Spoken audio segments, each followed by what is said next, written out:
Phase 4 rankings, the correct ranking. You're going to be surprised with a lot of these, so hold the bearings. I had to rethink everything for the last 2 days, so Got hear it. me out. At number 12, I have Black Widow. Only scoring a 6 out of 10. I think it should have been released in Phase 2. Natasha is like the 20th best character in her own movie. Awful villains. Great costumes, really good. Really spotty CGI. I think Taskmaster and Dreykov were awful. I thought Red Guardian and Melina and Yelena and all of them, I thought they were really, really good. And then I thought Natasha was just there. So yeah, that's Black Widow. I wish I could put it higher, but maybe if it came out around the time of Civil War, it would have been better for me. But yeah. I get it. Number 11, I have Eternals. Oh my god, bro. Yeah, too long. Too long. Should have been a Disney Plus series. Anyone who is not Icarus, Cersei, or Athena sucks. Don't even get me Like, is started on bad? bad. Bad. Unenjoyable bad. If I could get a refund for my tickets, I would ask for it. See, so Black Widow and Eternals on my list are 8 and 7. So we're pretty far off on those. Yeah. It's a visually amazing movie. I really do. I think it is one of the prettiest MCU movies. The music was okay. It's forgettable. And I think it's forgettable because there's a giant celestial in the Indian Ocean that has never been brought up since. So Also, a giant celestial just appearing on Earth. yeah. Yeah. And a giant celestial, also just appearing on Earth just one day. Right. So yeah, again, scores 6.25 though. That's Yes. wow. Yes, I would rather rewatch this than Black Widow. Honestly, Okay. I changed that. I would switch the rankings of these two movies. I would give the rewatchability to Black Widow, but then I'd give the overall film to Eternals. Okay. You thought it Number was too 10. long though, so you think it had pacing. Okay, interesting. Are you ready for number 10? Yeah, go ahead. Falcon and the Winter Soldier. Yikes, that was number 5 for you. Again, Yeah, kind that's of the number same stuff we 6. said. Sam, Bucky, John, Isaiah all had peak arcs. The rest sucked. Power Broker Twist was poorly executed. The Flag Smashers are Thor the Dark World levels bad. It should have been a movie. Should have been the first MCU movie back in theaters since COVID.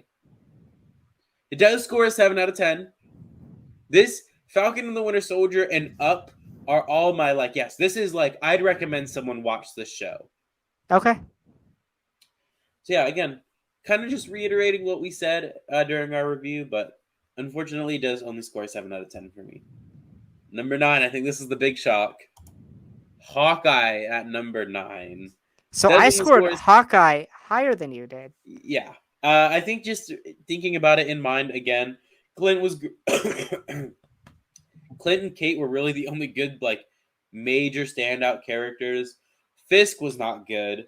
Should have been a movie. A lot of setup with very little to no payoff. Yelena was there, had an arc-ish. Yeah, again, overall, I just wish it would have been a movie. I think the story for me, I think one of the things I always come back to is that Kenobi movie of the series, of the condensed down series. I think this easily could have been have that happen to it. Same thing with the Falcon and the Winter Soldier. Because it just has a lot of filler within the episodes. It's just a lot of filler stuff. with not much killer in it. Yeah, I get that. Of course, it has Rogers the musical, which makes it 20 times better. But yeah. Again, number 9, Hawkeye scoring a 7.25. Coming in at number 8.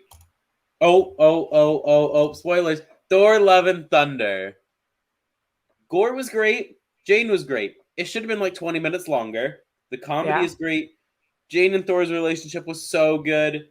And it's the Rise of Skywalker of the Marvel movies. It is. It is Tros. Like again, um, I think what you said. I think the pacing's a really big problem.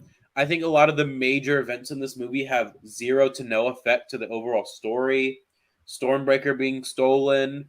Gore is not a butcher in this movie. He is a kid Kidnapper. snatcher. So yeah, I think overall Thor. I think it kind of has that. What we'll get into with my next thing at number 7. It has a lot of great setting up with very little paying off. So we were close on this. I had it at 9. You had it at 8. But now I know this one you have different. Oh, I didn't know I could do that. Oh, WandaVision at number 7. It has a great hook episode with episode 1. It's really, really good at intriguing you to the show. The pacing is very wonky. We do kind of bounce around from this. We don't really know what's going on. Agatha Harkness was unfortunately the start of the shit villains. Because then we went Agatha, Flag Smashers. We got a good break with He Who Remains and the TVA. But then we got Dreykov and Taskmaster. So it's just like it was a rocky start to say the least for the Phase 4 villains. I think the Scarlet Witch costume literally like made me come when I first saw it. So I think Vision was great and his story was amazing. I think me and you said it when we were doing our re-review or our review of it. Just the whole story of him figuring out what was going on was really, really good. But I think the big thing, and I think this thing, I think I should have highlighted it and bolded it. And this is why the show is so low and why it loses to. I think this overall is the why it's not a 10 out of 10 show. This show doesn't know what it's doing at times. And then I think I group in too much setup with no payoff and Ralph Boner, enough said, with this point. Right. Oh my god, is that Evan Peters from the multiverse? No. Random guy who lives up in Westview. Yeah. Or, oh my goodness, what do you mean by the aerospace engineer? What do you mean by this? What do you mean by that? Is Wanda in control or is she not? Did she reanimate Vision's body or did she not? Like what is Wanda being forced to do this? I think the series just it shows us too much and then it shows us something else. Right. And I think that's why WandaVision does score so low for me. Again, it is an 8 out of 10, so it's a low high ranking. So yeah, that's fair. Miss Marvel at number 6. So this guy shit on this show for 6 weeks, and then he's gonna come on here. No. You shit on the show for like no. You shit on the show a lot until the finale. Yeah. No. Episode 3, 4, 5, and 6 were all great. Episode 1 and 2 just wasn't. It's a great coming of age story. I think Kamala and her family dynamic was amazing, as well as her and her friends. The clandestines were hot doo-doo. I think the big problem with the clandestines, and we said it during one of the reviews, they lose to Kamala like 3 times before episode like 3. So there's no threat of the clandestines at all. And then the big bad of the whole series, bro, was the DODC. I think that says more about your show than anything. Is when the government is your main bad guy. I think that goes to show about the show more than it's just racist. Yeah, it's just again I have come to like the new power set that she has at the Bengal. I love the post-credit scene. I think it intrigues me for the Marvels. Overall, again, I think unfortunately Miss Marvel fits into the same thing that I'm going to say for a lot of shows. Should have been a movie. I think you could have cut out a lot of what we got in this series. But that's just my opinion. Are we good? Okay. 8.25 for Miss Marvel. Number 5, I have ShangChi and the Legend of the Ten Rings. Whoo! One of, if not the best solo movies. Love this movie. I'm not crazy high on Wenwu as a villain. I just thought like, oh, the guy in Iron Man 3 named himself after Wenwu to really strike fear, and then Wenwu just kind of dies in the third act. I literally just remember sitting there being like, wait, he's dead? So yeah. I think I love Shang-Chi and Katie's dynamic. It's really funny. I think it's one of the funniest movies in the MCU. Zhao Ling is great. The Ten Rings were sadly really boring and really, really bad. I think, Wait, the Ten Rings themselves or the Ten like Rings the organization? organization, Yeah. like you have Razor Fist, who is the most incompetent guy ever. I think the best way to describe them, the Empire in Star Wars Rebels, is the Ten Rings organization in this movie. Yeah, Razor Fist is callous. Just incompetent, just like He's acts callous. so stupid. No, he's not callous. Don't disrespect Agent Callous like that. He's like you know those two officers that the Great Yeah, they get Inquisitor killed by the beheads. Inquisitor. Yes, yeah. That's who he is. I think there's major setup for the future of the MCU. I think this is a very slept on major movie for the MCU. I don't know what it's setting up. I couldn't But you tell have to you. think, we saw the Ten Rings logo in Miss Marvel, so they could come back in the Marvels. They could come back in Kang Dynasty or Secret Wars. It could be anything. It could be anything. So, yeah, Shang-Chi and the Legends of By the way, Heroes. that poster goes hard, man. It does. I know. I went really hard for these posters. Number 4, I have Doctor Strange and the Multiverse of Madness. I think it's a good Sam Raimi horror movie. Wanda, Strange, Wong, all the badasses in the movie. I think Chavez was great. I do think it should have been longer. I think there's a lot of stuff they set up in this movie and they rushed through the execution of it. Like Christine being just suddenly okay that Strange is going to dreamwalk. Again, it's major setup for things like Avengers Secret Wars and Kang Dynasty. So it's obviously has to be up here in terms of the ranking. It's a super important movie. And I think it should have visited more universes. I think the fact that we only visit the Incursion verse 838 and 616, I think is a criminal thing because it's the multiverse, not the three verses. So What about the Illuminati? I just thought they were there. Like, Okay. I think after rewatching it for like my 80th time, I think the Illuminati gets progressively worse. I think I hate Mr. Fantastic the more I watch it. It's weird because it got progressively better on my second and third rewatches I did with you. No, Weird. it's just like the more like one of the last times I watched it, I was just like, wow, I really want to just skip the part where she kills the Illuminati because I'm just like, I can only get mad at her killing Black Bolt the way she did only too many times. What mouth? It's a good death, but should not have happened. So yeah, I give it 8.75. I'm gonna go back. Shang-Chi was an 8.5, and Miss Marvel was an 8.25 if I didn't say that already. So I mean, Doctor Strange is in my 4 spot, so we agree on that. Shang-Chi is in my 3 spot, so I mean, close. Close. And Miss Marvel's in my 12, so we Yeah. totally disagree on that.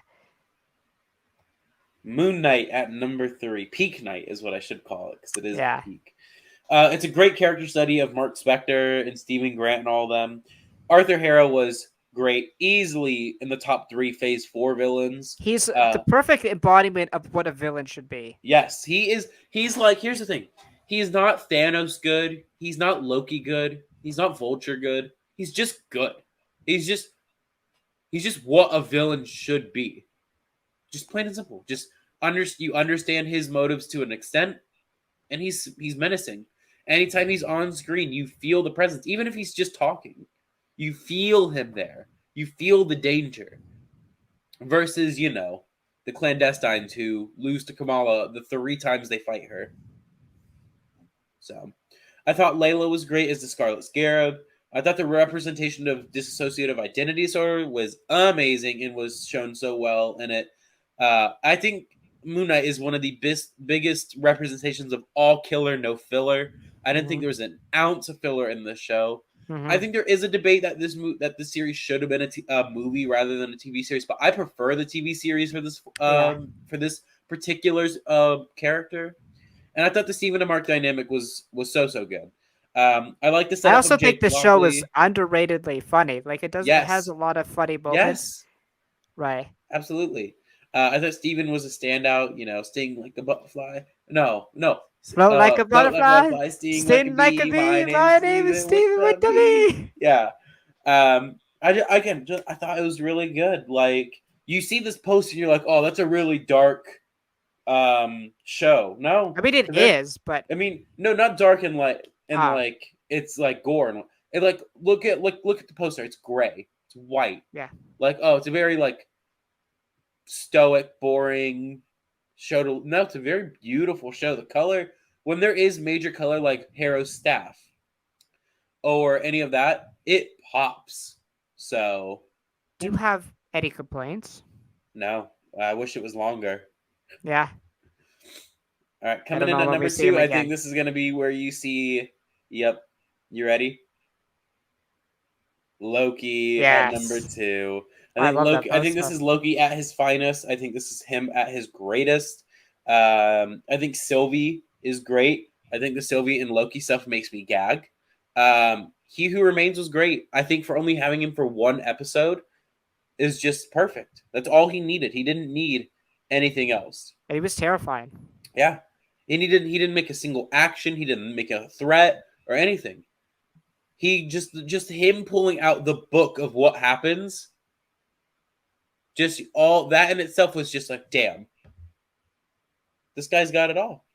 Yeah, By the way, look at this poster. it's so good. I had mentioned that. It's so good. Yeah, and then Mobius is great. Like, give the guy a jet ski.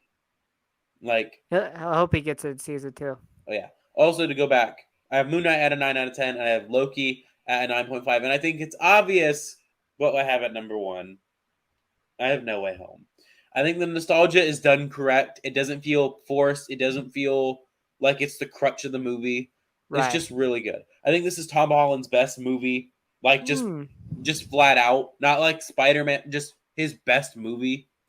I think Willem Dafoe is peak MCU villain. I think he is up there, a deserving of the number 3 and of the top 3 villains of the MCU, not Phase 4, Right. MCU. Oh, absolutely. I think It's he's crazy the that best Phase 4 villain. he topped his first performance in Spider-Man 1. Yeah. It's nuts. I thought the music was fantastic in this movie. Of course, you got the Tobey Maguire theme, the Andrew Garfield theme, the 3 Spider-Man theme. It's perfect. It is perfect.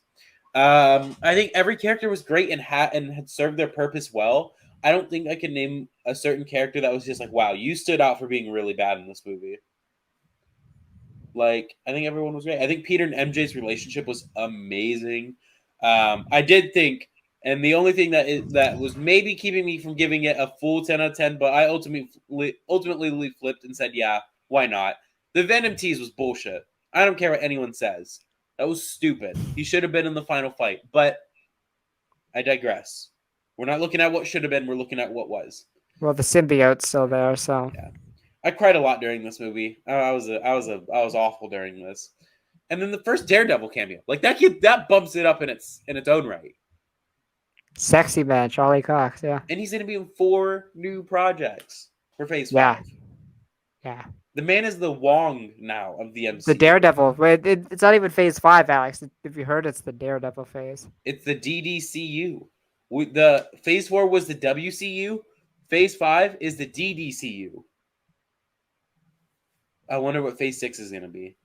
The KCU, the King Cinematic Universe. Yeah. So, that's it. We disagree. That's not beautiful. Largely, though. That's beautiful. On some things we do, but on the the top half. I did disagree with Ms. Marvel being number 12. I just with didn't how love it, you man. talked about the show towards the end, I was like, oh, it's probably going to be like 10 or above. Dead last. Last. I didn't love it. I mean, I liked it for what it was, but it wasn't my cup of tea.